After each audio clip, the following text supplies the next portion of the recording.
Pwede naman po, titikitan po natin. Ipag-titik po. Titikin po, kapayaran niyo po.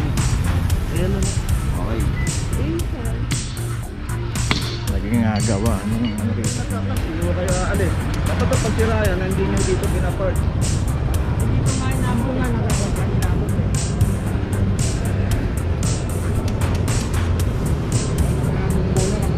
Papanta ng goma dito. Hinintay goma yung galing goma. Nilang gisna, ang kinagisna nilang dati, pwede tayo magparada kung saan saan.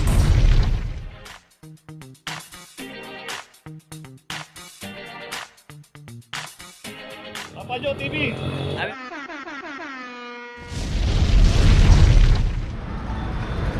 Location natin Craig Street, corner Fajardo. At dito isang Honda City na clump dito. At dito naman sa kahaba ng Craig, makita natin one side parking po rito. School zone, pero meron one side parking. At yung pinaradahan ng Honda City, bawal. So makikita natin, pag tayo napansin natin na parang tayo lang nakaparada rito, huwag na po tayong pumarada. Hihanap na lang po natin. Kung puno na po sa side na to, side na to, hanap na lang po tayo. May mga secondary road pa dyan, pay parking. Yung kabila ka, kita natin, oh, both side, oh. Kasi dito po, pagka inabutan po ng clamping yan, lalo pagka walang driver, matik na po yan.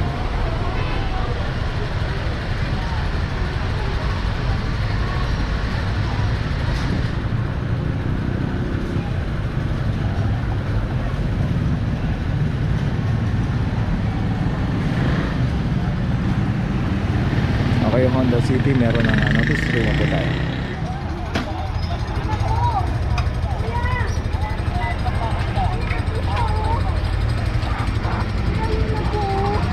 Okay, dito ngayon tayo, De La Puente, corner Maria Clara.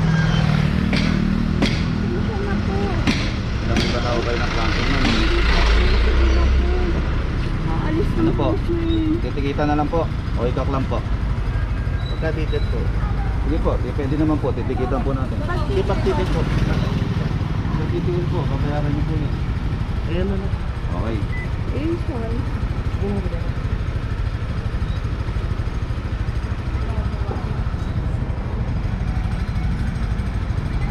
So yung isang Fortuner dito inabutan na number isang Toyota Rush inabutan na rito 2332. At saka meron din jeep dito, kaso ayun, ginagawa niyo po yung sasakyan niya. Naging gawa ano rito. Tapos dito may mga iba sasakyan dito. Ang tabay lang, pagka dumating yung clamp, alis. Pagka alis, balik. Avanza 2408. So tuwan-tuwa po sila pagka hindi po sila nakaklamp, pero pagka naklamp po, yun nga lang, galit na galit.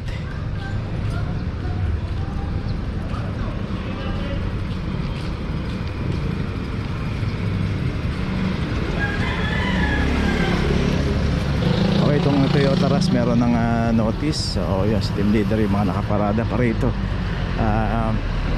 Hindi pa nag-aalisan dito. Kung kailan lalapitan, saka sasakay sa kanilang jeep, tapos saka palang aalis. Ayun ako.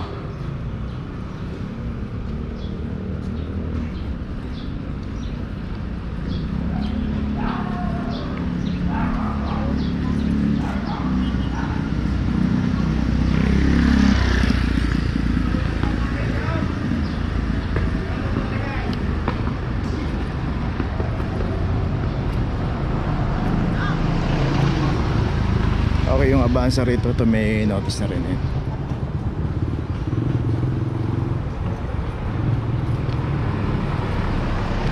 Ganyan po nangyayari sa operation. Sasakyan, aalis, pag alis, babalik.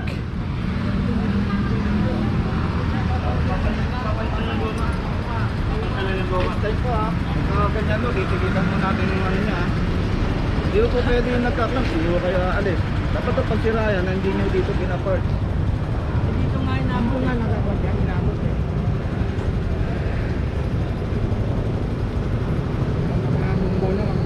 Papanta ng goma dito.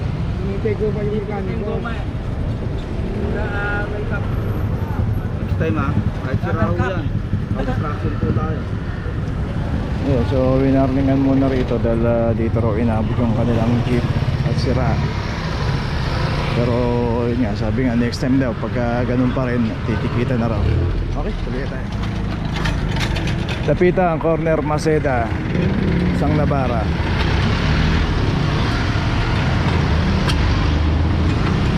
$24.06 para sa isang Nabara. Ano, no loading and unloading anytime, so bawal pong mag-unload dito. Dito nga no, bago tayo pumarada, makikita natin may mga signage dito. Hindi namin alam kung kanina yan. So yun, sabi nga dito sa tapat ng tindahan dito, kanina pa raw pumarada to. So ibig sabihin, hindi nila kakilala to, bigla na lang iniwan dito yung sasakyan. Kahit ngayon tindahan nila rito naharangan na.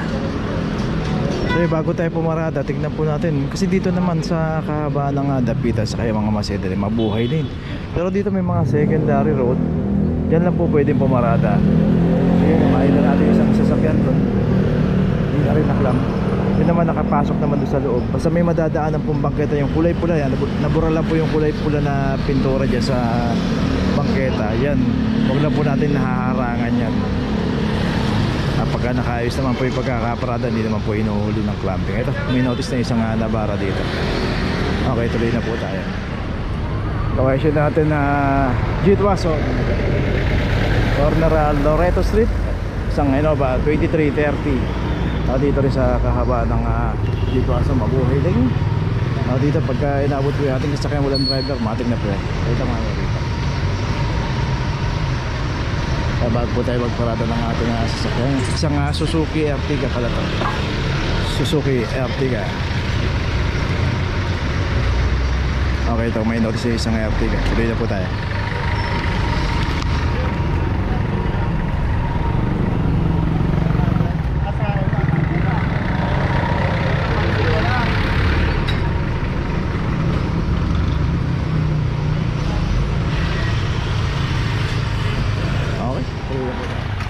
Location natin Jaime de la Rosa, corner Rotel Street. Dito isang Suzuki Ciaz. Dito ang policy rito, one-side parking. Dito lang pwedeng pumarada itong side na to. At yung pinarada ng isang Suzuki Ciaz, bawal po rito sa kahabaan ng Jaime de la Rosa. At mismo nga ang barangay ang nagpapatupad dito ng one-side parking. 2326 Rotel. Ito. Jaime de la Rosa.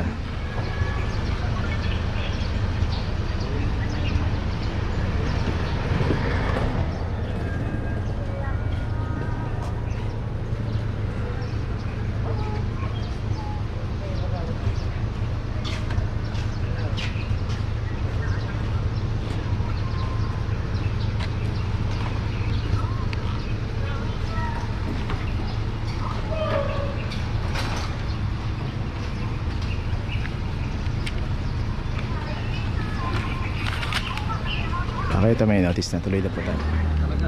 Location natin P. Margal Corner Carola Street, isang Avanza.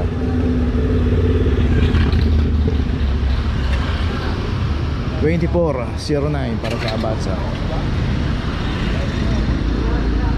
At saka isang Yaris, Toyota Yaris.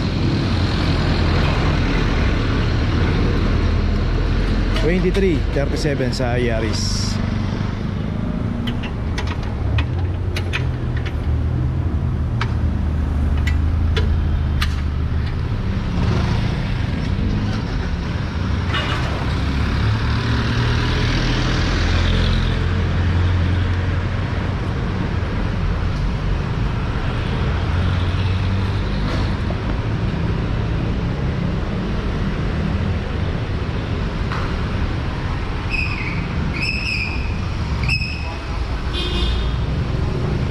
Okay, yung sa Avanza may notice na.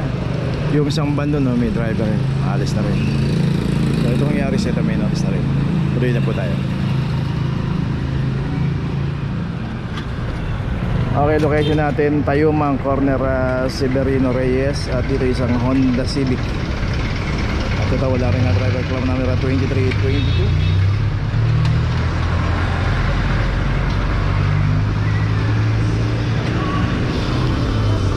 At dito rin sa kahabaan ng Tayuman, mabuhay rin. At dito pagka naabutan po tayo, walang driver, matik na po yan.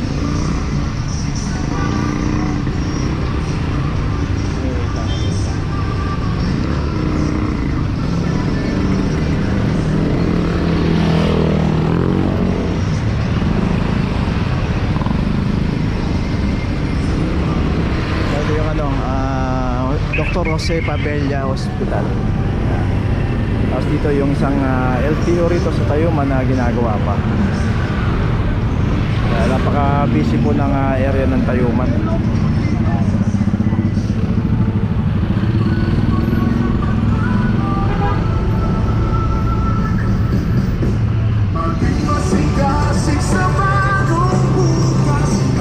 Ito may notice na rin ako.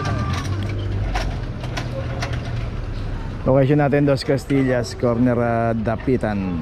Dito siyang Wigo. Dos Castillas, Dapitan. So dito makita natin both side may nakaparada, pay parking. Kita natin na halos sa pati yung bangketa ron. Bagay, sakop pa ng property line naman nila yan. Pero yung both side may nakaparada na, tapos papasok pa may naka double parking. Ang kalsada na puno na ng mga sasakyan. Nagmisto lang parking lot ang kalsada.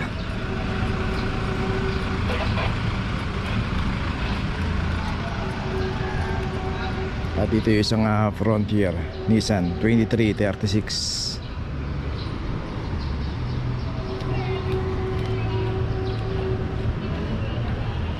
So dito kasi una-unahan na rin sila rito. Pagka naunahan sila pumarada rito sa both side dito, so wala na, magdo-double parking ka na, kagaya ng isang naklab na sasakyan doon. Yung naklab na Wico.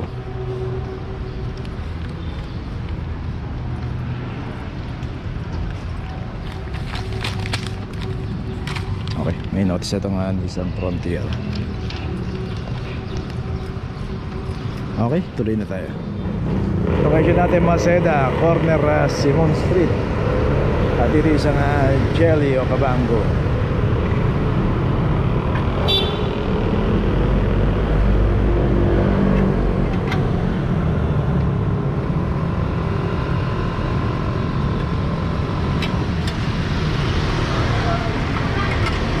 $24.08 para sa Jelly o Cabango.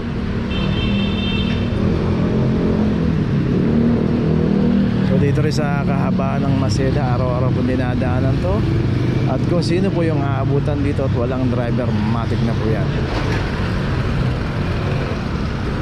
Yan, yung mga may garahe, advantage po yan, gamitin po natin. Huwag po natin itambak o i-garahe yung ating mga sasakyan dito sa labas. Okay, tuloy na po tayo. Okay, nandito na ngayon tayo sa opisina ng clamping, sa impounding dito sa Central. Dito na po nagtatapos ang ating vlog. Maraming salamat po sa mga subscriber, sa mga viewers, sa mga napadaan po sa ating channel. Maraming salamat po sa mga suporta nyo.